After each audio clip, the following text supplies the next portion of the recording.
back to our library. The last time we were here together, we were talking about things that good readers do. And one of the things that we talked a little bit about was how good readers read books every day. And they find a comfortable, cozy spot to do that in so they can really focus on what they're reading. So you'll see up on my chart here that I have what good readers do. And we are going to start our very first story today. And I have my friend Miss Atwood. Miss Atwood, are you listening? Yeah. I can't tell that you're listening because you're not looking at me. I got it. We're learning about what good readers do. Miss Atwood, are you listening? Yeah, I'm listening now. Because it seems like you're just drinking your tea. It was so good. Well, something that good listeners do besides looking at the person is to have their hands still and in their lap. Okay, one last sip. Okay. Because this is a really good book and I'm excited. Okay. You ready? Listening. I'm listening. Okay. She's listening. Do you see this? You need to look at me, Miss Atwood, because you're listening. Eyes are watching. Ears are listening. Mouth is closed. Hands are still and in my lap. Feet are quiet. You good? Got it. Okay. So, friends, you might recognize this book that we read in kindergarten called Library Mouse, except this is a different version of Library I'm just checking it on Miss Atwood. Of Library Mouse.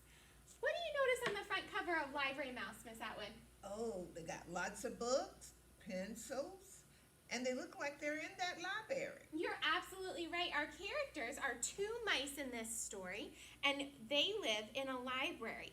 When we read Library Mouse together in kindergarten, we only heard about this character, Sam the Mouse. He lived in the library, and he actually wrote some of the stories there for other kids to be able to read. So we talked about him being an author in our last story. But we didn't meet this little girl character, so I'm interested to find out where she comes in and how she works in this book about the library. It says, A World to Explore. So again, friends, we are going to read only part of this book today. I'm actually going to read it to Miss Atwood so I can make sure she's being a good listener. And then I'm going to show the pages to you as well. But I need you to watch Miss Atwood and make sure she's a good listener with her eyes watching, her ears listening, her lips closed, hands still and in her lap, and feet quiet. Whole body listening, Miss Atwood. Are you ready? Whole body listening. Whole body listening. You can do it. So, Library Mouse, A World to Explore.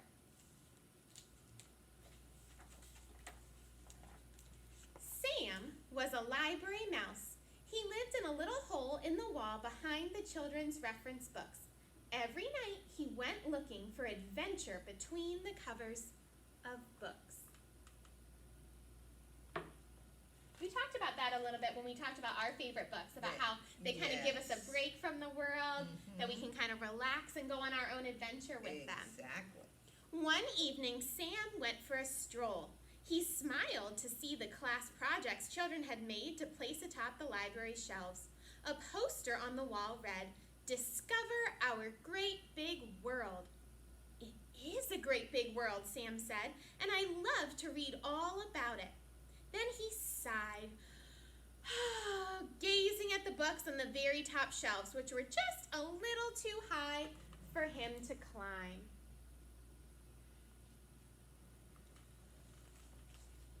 Sounds like he might like to travel like you like to travel, Miss Atwood. Definitely. We got that in common. But he travels in his mind through books because he's just a little mouse. That's right. He can't drive. Do you read about the places you're going to go before you visit them? Yes, because I look for a certain thing. So, I do. You kind of do some research ahead of time. Okay, so you're kind of like Sam. Suddenly, Sam saw something out of the corner of his eye. Swoosh! Another mouse landed gracefully on the floor right in front of him. Whoa, she said. That was some ride. Good thing I had my parachute. She stuck out her paw and smiled. Hi, my name's Sarah. What's yours? I'm Sam, he answered. I live here. I live here too, Sarah said, on the other side of the library. I was exploring, and that's when I discovered that playground. Playground? Said Sam.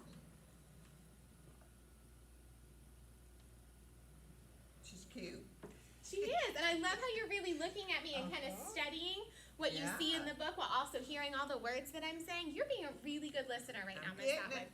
She's doing it. Up high on the shelves, Sarah explained, you can almost see the whole world. I just went on that giant slide. I didn't know I was going to fall so far, though. You climbed all the way up there? Sam asked. He had never dared to go all the way to the top. Sure, Sarah said. I'm an explorer. All explorers climb. Sam shook his head. Well, that's not a slide. You just went down the side of a pyramid. A what? A pyramid. Yep.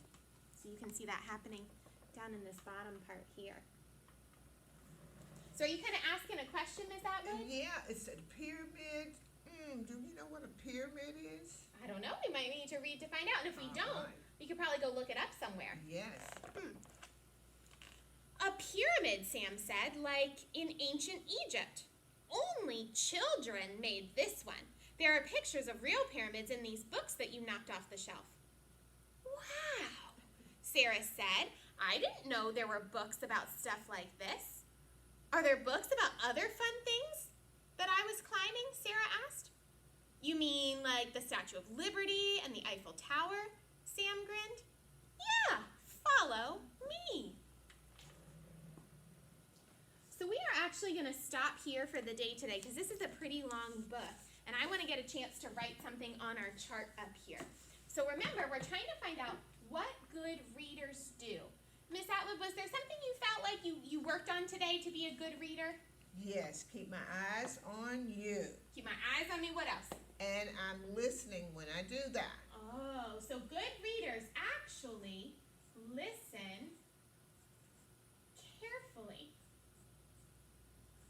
Because sometimes you're not the one doing the reading, Right. right? I was the one doing the reading, but you were still learning about things in the book when you were Listening. listening. So good readers need to listen carefully. So I actually asked you to listen for something, Miss Atwood. We talked about how we knew Sam already from last year, but we didn't know this little girl character. Did you listen and find out anything about her?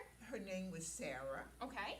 and she lived on the other side of the library. Oh, and what did she like to do? Did she say She anything? was an explorer. Oh, so Sam explores by reading the books in the library and using his imagination, but it sounds like Sarah explores through her actions, right? She was kind Yes. of sliding and Sliding, jumping and going all over the climbing. place. So Yes. I'm interested to find out more tomorrow about what these two do together, because Sam just said, follow me. Right. Yep, so I know they're going to get into something. Yeah.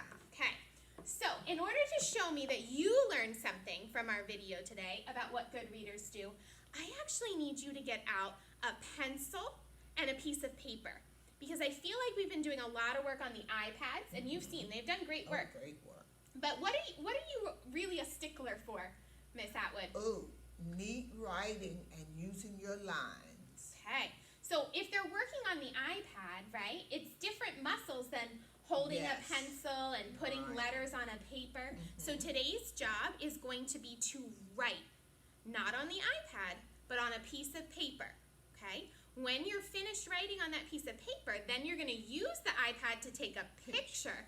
But I don't want you to write with your finger on the iPad today. I want you to hold a pencil because we need to retrain those muscles, okay? Make them stronger. Think about bodybuilders, right? That's right. They only get stronger when they do. That's Yep, all the time. So you need to hold a pencil, you need to have a piece of paper, and you're going to write. I'm going to do it up here so that you have a starter, and then you're going to fill in the blank, okay? You're going to write I, finger space, that's Finger really space important. important. Am a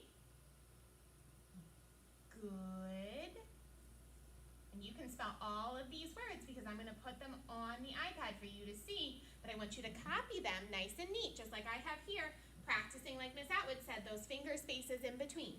I am a good, what, Miss Atwood? Listener. Listener, because that's what we were talking about today in our lesson. I am a good listener when, and then you get to fill in the rest. ideas for this might be, And see how neat that is? And she doesn't even have lines, so watch when you write. Right beside your words and your finger space, and you'll do fine. I know you can do it. So I am a good listener when, think about those things that I was talking to Miss Atwood about. Whole body listeners use their whole body by keeping their Eyes on the person, okay, using their, ears mhm, to listen, keeping their mouth mouth closed. nice and quiet so that you can hear, right? Because if you're Mhm. talking, your You ears can't aren't hear. working. That's right. No? Okay. Hands are Hands in your lap. still, not, playing Yeah. around, drinking our Drinking my- tea, Yep. right? And feet are quiet, all right? So any of those would fit in there. I am a good listener when my eyes are, doing what they're supposed to do, my lips are. You get to pick, okay? Just put one idea in there, and if you want to draw a picture of you doing it, or you could draw a picture of you not doing it like Ms. Atwood and then fixing it on the other side. I'm going to let you be creative with what you show me. But again, this is all on a piece of paper, okay? And then use the iPad to take an actual picture of what you did on your paper so that we can see all of your hard work. We're going to come back together tomorrow and keep working on our bubbles here for What Good Readers Do. But thank you so much for listening carefully today. I think you guys did a great job.